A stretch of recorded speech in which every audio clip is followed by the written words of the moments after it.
Assalamualaikum warahmatullahi wabarakatuh dan salam sejahtera. Saya Siti Sarah binti Ahmad Sani dari Seksyen 1. Hari ini saya akan membentangkan tentang penderaan kanak-kanak autism. Autism adalah satu daripada kategori kanak-kanak bermasalah pembelajaran.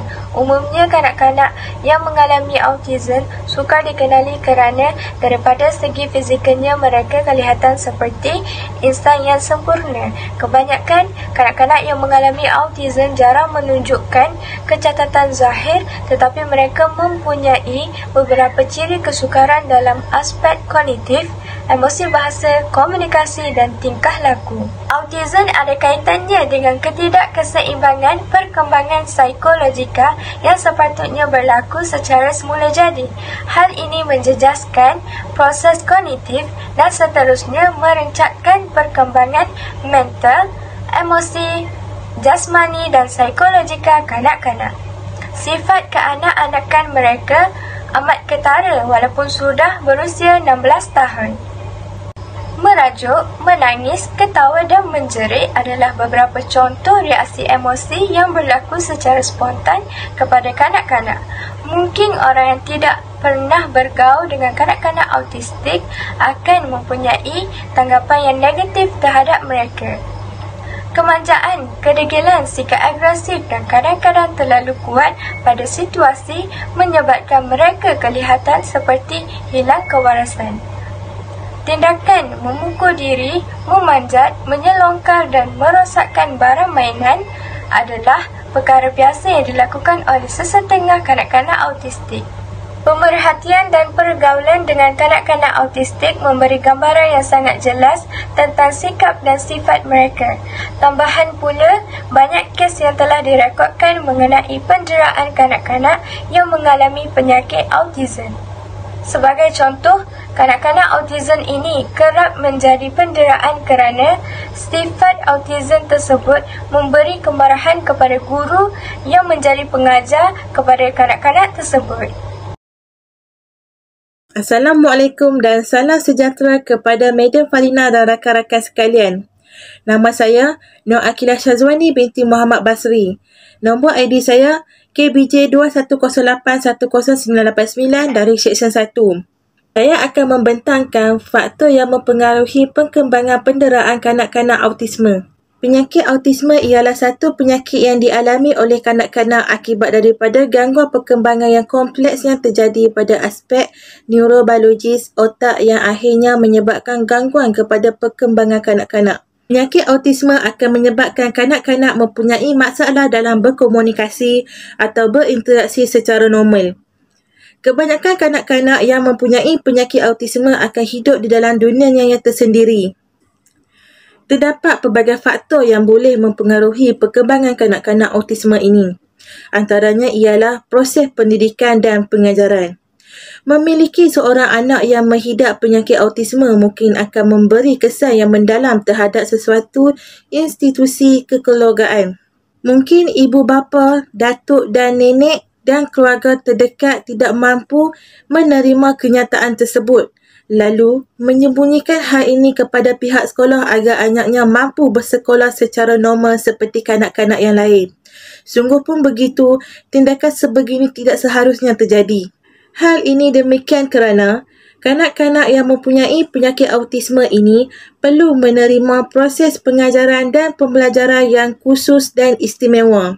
Kanak-kanak ini memerlukan seorang guru yang berkelayakan dalam isu autisme dalam kalangan kanak-kanak kerana mereka akan memiliki strategi yang tersendiri dalam mendidik kanak-kanak istimewa ini.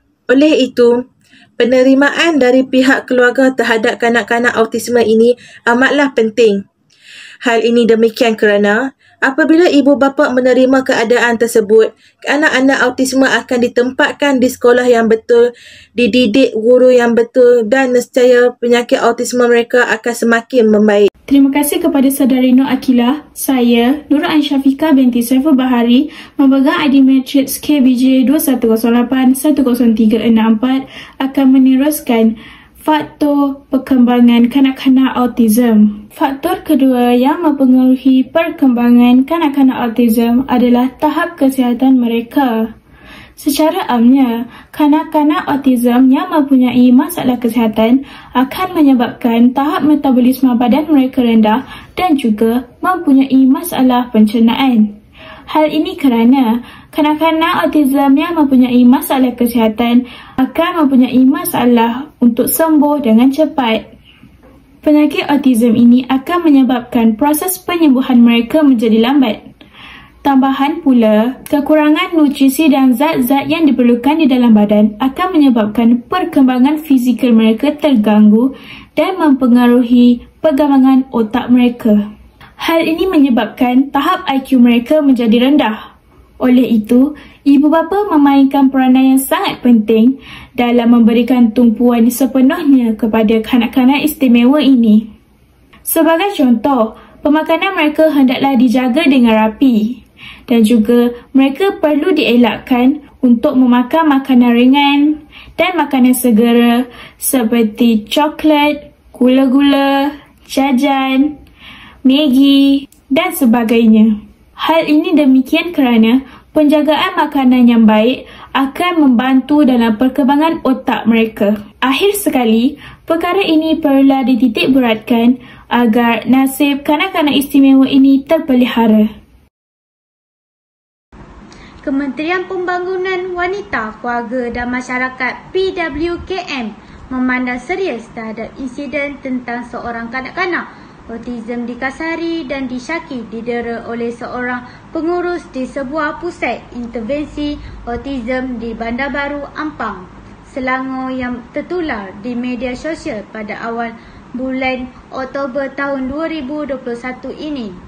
Menterinya Datuk Seri Rina Muhammad Harun mengeluarkan hujahnya yang berpendapat bahawa beliau sebagai seorang menteri yang bertanggungjawab terhadap kebajikan anak-anak yang kurang upaya OKU, beliau menzahirkan rasa terkilan dan duka cita terhadap perbuatan mengendali pusat intervensi berkenaan yang seharusnya lebih peka, sensitif serta mempunyai perasaan ingin membantu terhadap keperluan anak berkeperluan khas ini.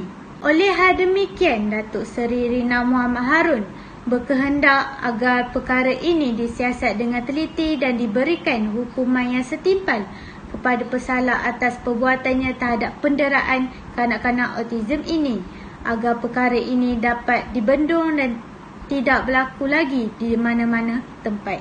Seterusnya, beliau berkata bahawa KPWKM tidak akan berkompromi dengan mana-mana pihak yang disyaki melakukan kesalahan dan jenayah ini sehingga boleh menjejaskan kehidupan kanak-kanak dari segi fizikal dan mental kanak-kanak autism tersebut.